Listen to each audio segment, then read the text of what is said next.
அனைவருக்கும் வணக்கம். நான் அருப்புக்கோட்டை அண்ணாமலையார் ஜோதிடர் நிலையத்திலிருந்து உங்கள் ஆஸ்தான ஜோதிடர் ஜெய்சங்கர் பேசுகிறேன். என்ன பார்க்க போகிறோம் அப்படின்னா, விதி வலிமையானது. நாம் செய்த கர்ம வினையின் பலன், பூர்ண ஜென்மத்தில் நாம் செய்த கர்ம வினையின் பலன் கேட்டபடி இந்த ஜென்மத்தில் நாம் அனுபவிக்கக்கூடிய சுக துக்கங்கள் அமைகின்றன. போன ஜென்மத்தில் நம்ம என்ன பாவம் பண்ணாமோ அதற்குரிய பலாபலன்கள் இந்த ஜென்மத்தில் அனுபவிக்க பிறந்திருக்கிறோம். இப்போ நீங்கள் பார்த்துருப்பீங்க, இந்த இறப்புங்கிறது எல்லாருக்குமே பொதுவானது. வயசானவங்க தான் சாகணுன்ற கணக்கு இருக்கா? பிறந்த குழந்தையும் இறந்துருது, ஒரு வருடத்தில் ஒரு வருஷம் ஆன குழந்தைகளும் இறக்குது. இறப்புங்கிறது எப்போ வேணாலும் நிகழலாம். சரிங்களா? 20 வயசில் நிகழலாம், 40 வயசில் நிகழலாம், 50 வயசில் நிகழலாம். எந்த வயசு கணக்கே இல்லை. அப்போ இந்த விதியை நமக்கு வாழும் வரை தண்டனையும் சரி நியாயங்களையும் சரி வழங்குபவர் சனி பகவான். ஆனால் ஒருவருடைய இறப்புன்னு வந்துருச்சுன்னா அந்த இறப்பை தீர்மானிப்பவர் கடவுள். இருந்தாலும் அந்த இறப்பை நிறைவேற்றுறது யாருன்னா யம தர்மராஜா. அவர் யாருக்காகவும் பரிதாபப்பட மாட்டார். அவங்கவுங்க கடமை அவங்கவுங்க அந்தந்த கிரகங்கள் கரெக்டாக நிறைவேற்றிடும். சரிங்களா? இதுக்கு ஒரு உதாரணம் சொல்கிறேன். ஒரு கருட பகவான், கருடன் வானத்தில் வட்டம் பண்ணிக்கிட்டே இருக்கும். அது ஓய்வே இல்லாமல் வானத்தை வட்டம் அடிச்சுக்கிட்டே ஒரு கருட பகவான் ரொம்ப அசந்துருச்சு. அதுக்கு சரி கொஞ்சம் ஓய்வு எடுப்போம் அப்படின்ட்டு ஒரு பெரிய மரம் இருக்குது. அந்த மரத்தில் போய் உட்காந்து கொஞ்ச நேரம் கண்ணை மூடி கொஞ்சம் ரெஸ்ட் எடுக்கும். அப்புறம் பார்த்தா அது பக்கத்தில் கிச்சு கிச்சு கிச்சு கிச்சுன்னு ஒரு சத்தம் கேட்டுகிட்டே இருக்கு. பார்த்தா அந்த மரத்தில் ஏத்தாப்புல ஒரு சின்ன சிட்டுக்குருவி குட்டி அது அங்கங்கே சந்தோஷமாக விளையாண்டுட்டு.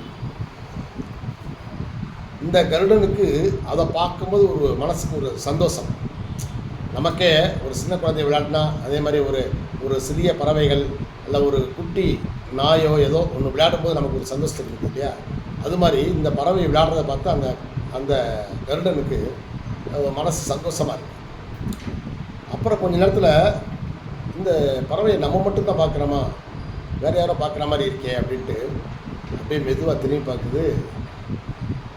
யம தர்மராஜா நிற்கிறார். அவரும் அந்த குட்டி குருவியை பார்த்துக்கிட்டே இருக்கார். இப்போ இந்த கருட பகவானுக்கு பயம் வந்துச்சு. அது ஒரு அழகான, ஏன்னா அந்த கருடனுக்கு தெரியுது யம தர்மராஜா அந்த குட்டி குருவியை கொல்ல போகிறாரு, கூட்டு போகிறாருன்னு தெரியுது. ஒரு சந்தோஷம் விளாண்டுட்டு இருக்கிற இந்த குழந்தைய போய், இந்த குட்டி குருவியை போய் யம தர்மராஜா கூப்பிட விட்டாரு, இது எப்படியா காப்பாற்றி ஆகணும் அப்படின்ட்டு என்ன செய்து அதுக்கு ஒரு வேகம் வருது. தன்னுடைய அந்த அலுப்பு, அந்த இதெல்லாம் டயர்னஸ் எல்லாம் விட்டுட்டு வேகமாக ஓடி போய் அந்த குருவியை தூக்கிக்கிட்டு அப்படியே வேகமாக பறக்குது. பல கிலோமீட்டர் பறக்குது. கிட்டத்தட்ட ஒரு 50 கிலோமீட்டருக்கு மேலே பறந்து போகுது. மலைகள், காடுகள் எல்லாம், வனங்கள் எல்லாம் கடந்து போய் தள்ளி போயிருக்கு. சரி, இங்கே வரமாட்டார், ஏன்னா அவர் எருமக்கடை வாகனத்தில் தான் வரணும் அப்படின்ட்டு இங்கே தள்ளி போய் ஒழிச்சு வச்சுட்டு என்ன செய்யுது, ஒரு மரப்பொந்து, அந்த ஒரு அடர்ந்த காட்டில் இருக்கக்கூடிய மரப்பொந்தில் போய் இந்த குருவியை கொண்டு போய் விட்டு அப்படியே பக்கத்தில் போய் ஒரு கிளையில தான் உட்காருது. அது விட்டு அந்த ஒரு செகண்ட்லேயே என்ன செஞ்சிருக்குன்னா அந்த பொந்துக்குள்ளே இருந்த பாம்பு அந்த குட்டி குருவியை கொன்றுது, சாப்பிட்டு. அப்போ இந்த கருடனுக்கு அடாடா, நம்ம இவ்வளவு தூரம் பயணம் செஞ்சு இந்த குருவியை காப்பாற்றலாம்னு இருந்தோம், ஆனால் இந்த குருவி இந்த பாம்பு தின்றுச்சு அப்படின்ட்டு என்ன செய்யுது இந்த கருடனுக்கு ஒரு கோபம், பயங்கரமான கோபம். உடனே என்ன செஞ்சிருது, அந்த குருவியை சாப்பிட்ட பாம்பை இது நல்லா குத்துன்னு கொத்தி என்ன செஞ்சிருது, அதை காலி விட்டு இப்போ அந்த இடத்துக்கு வர்றாரு யம தர்மராஜா. மெதுவாக வந்துட்டார். வரவும் இந்த கருடன் அப்பவும் அதுக்கு ஆத்திரம் தெரியல. குட்டி குருவியை போய் இப்படி இது பண்ணிட்டாங்கன்ட்டு, யம தர்மராஜா நீங்கள் இங்கே வந்துட்டீங்களா, நான் இந்த குட்டி குருவியை காப்பாற்றலான்னு சொல்லி வேகமாக உங்கள்கிட்ட காப்பாற்றலான்னு சொல்லி அதை தூக்கிட்டு நான் வேகமாக பறந்து வந்து இந்த மரப்பொந்தில் வச்சா இங்கே இருக்கக்கூடிய பாம்பு அந்த குருவியை கொன்றுச்சு யம தர்மராஜா அப்படின்னு சொல்லும்போது, அதான் அவர் சொன்னாராம், இதாப்பா விதி. நான் அங்கேயே வந்து இந்த குட்டி குருவி விளையாண்டுட்டு இருக்கிறத பார்த்துக்கிட்டே தான் இருந்தேன். ஏன்னா இதுக்குடைய சாவு கிட்டத்தட்ட 50-60 கிலோமீட்டருக்கு அந்த பக்கம் இருக்கிற வனத்தில் இருக்கக்கூடிய பாம்புனால தான்ங்கிறது எழுதப்பட்ட விதி. அது எப்படி இந்த குட்டி குருவி அங்கே போகும்போது நினச்சிக்கிட்டே இருந்தேன். அப்போ தான் நீ வந்து என்னையை பார்க்கவும் இந்த குருவியை காப்பாற்றிடும்ட்டு நீ வேகமாக பறந்து போன. இப்போ அந்த குருவியை தானாக பறந்து போயிருந்தா கூட 4-5 நாள் ஆகிருக்கும்.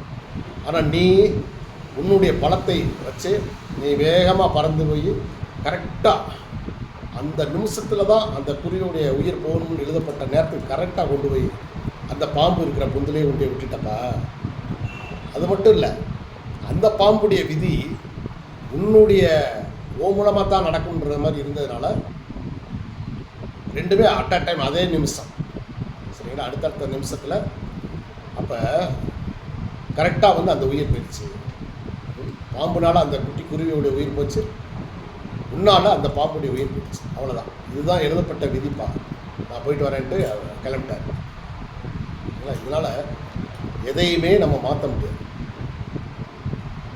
ஐயோனாலும் வராது, அம்மானாலும் வராது, அலர்னாலும் கேட்காது, சரிங்களா. அதனால் நம்ம வாழும் வரை மற்றவர்களுக்கு உதவி செய்து, சரிங்களா, அந்த ஒரு புண்ணியத்தை மட்டும் தேடினாலே போதும், நமக்கு பின் வரக்கூடிய வாரிசுகள் நல்லா இருக்கும். ஸோ அதனால் வந்து எதையுமே நம்ம வந்து நீங்கள் மாற்றணும்னு நினைக்காதீங்க, மாற்ற முடியாது. ஏன்னா எதுவுமே எல்லாமே வந்து விதிக்கப்பட்ட விதி தான். ஸோ அதனால் வந்து நீங்கள் இந்த உதாரணத்தை மனசில் வச்சுக்கிட்டு பிறருக்கு உதவி செய்வதே ஒரு குறிக்கோளாக வச்சுக்கோங்க. நன்றி, வணக்கம்.